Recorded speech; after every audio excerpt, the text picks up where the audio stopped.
মানে এটা তো সুইচ গেজ বাজার এটা জানি ভাই, কিন্তু পিছনে হচ্ছে শান্তি বাউলা একটা দামের বাউলা।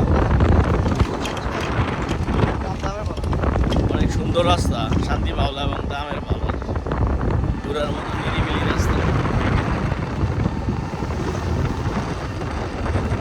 নরসিংদী সদর উপজেলা মহিষাসুরা ইউনিয়নের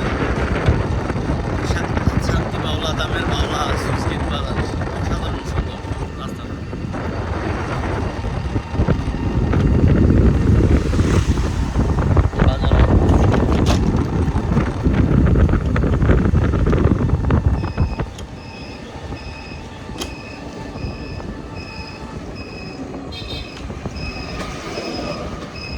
এই বাজার মনে আগে আমরা শহরের মানুষ আসতো যে সময় এই সময় জমতো অনেক না।